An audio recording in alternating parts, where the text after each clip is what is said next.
भारत अपनी संस्कृति, विरासत, विविधता और परंपराओं के कारण संपूर्ण विश्व में आकर्षण का केंद्र रहा है।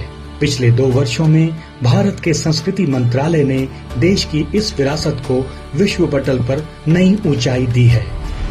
संस्कृति मंत्रालय द्वारा पहली बार नई दिल्ली में 46वें विश्व धरोहर समिति सत्र का सफल आयोजन हुआ, जिसमें 150 से अधिक देशों के 2000 से अधिक राष्ट्रीय व अंतर्राष्ट्रीय प्रतिनिधियों, विशेषज्ञों और राजनयिकाओं ने भाग लिया। इस दौरान असम के मोईतांग को यूनेस्को विश्व धरोहर सूची में शामिल किया गया, जो पूर्वोत्तर का पहला सांस्कृतिक धरोहर स्थल है। इस ऐतिहासिक सत्र के अवसर पर संस्कृति मंत्रालय द्वारा प्रोजेक्ट परी शुरू किया गया, जिसमें 150 से अधिक कलाकारों ने दिल्ली के 19 सार्वजनिक स्थानों पर लोक कला और समकालीन थीम से सजे भव्य म्यूरल तथा स्कल्पचर बनाए। अपनी सांस्कृतिक धरोहर को वापस लाने के लिए अमेरिका के साथ 26 जुलाई 2025 को सांस्कृतिक संपत्ति समझौता हुआ। देश की धरोहर 297 प्राचीन वस्तुएं भी पुनः देश में वापस लाई गई। जनवरी से फरवरी 2025 में प्रयागराज में आयोजित महाकुंभ में 10 एकड़ का कलाग्राम बनाया गया, जहां 15,000 से अधिक कलाकारों ने अपनी कला का प्रदर्शन किया। रिपब्लिक डे 2025 की परेड में जयति जयमम भारतम थीम के तहत 5,000 से ज्यादा कलाकार सम्मिलित हुए, जो Guinness book of world record में दर्ज हुआ। फरवरी 2025 में भारत की विविधता में रची बसी सांस्कृतिक एकता को दर्शाता काशी तमिल संगमम 3.0 का आयोजन किया गया। अप्रैल 2025 में भगवद गीता और नाट्य शास्त्र को यूनेस्को की memory of the world international register में स्थान दिया गया, जो भारत के लिए अत्यंत गर्व का विषय है। जुलाई 2025 में देश के गर्व का प्रतीक मराठा मिलिट्री लैंडस्केप को यूनेस्को विश्व धरोहर सूची में शामिल किया गया। भारत अब 44 विश्व धरोहर स्थलों के साथ विश्व में 6ठे और एशिया में दूसरे स्थान पर है। इसके साथ ही 7 नए स्थल भी टेंटेटिव लिस्ट में जोड़े गए। अपनी विरासत को रिक्लेम करते हुए 30 जुलाई 2025 को 127 वर्ष बाद भगवान बुद्ध के पवित्र अवशेष वापस लाए गए।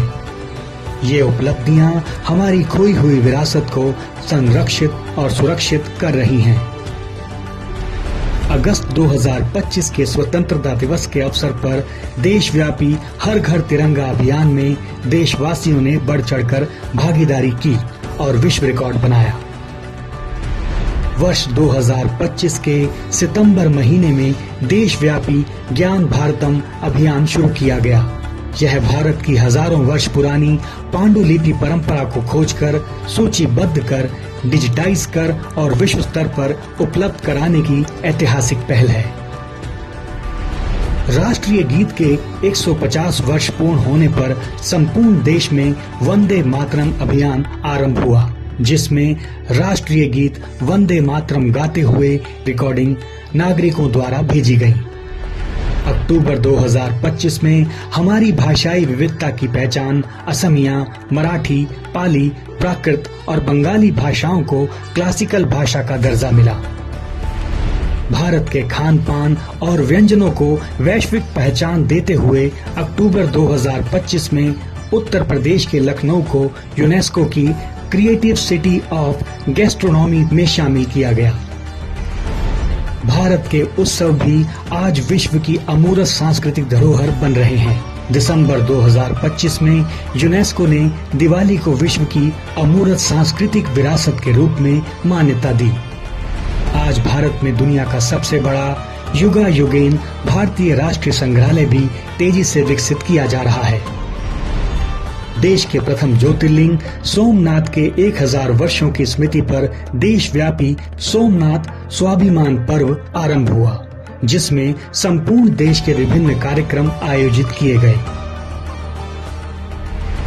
अपने देश के महापुरुषों के देश और समाज को किए गए योगदान और उनसे प्रेरणा लेने के लिए सरदार पटेल, लोक माता अहिल्याबाई, डॉक्टर श्यामा प्रसाद मुखर्जी सहित अनेक महापुरुषों की शताब्दी और जयंती पर देशव्यापी स्मृति कार्यक्रम आयोजित किए गए।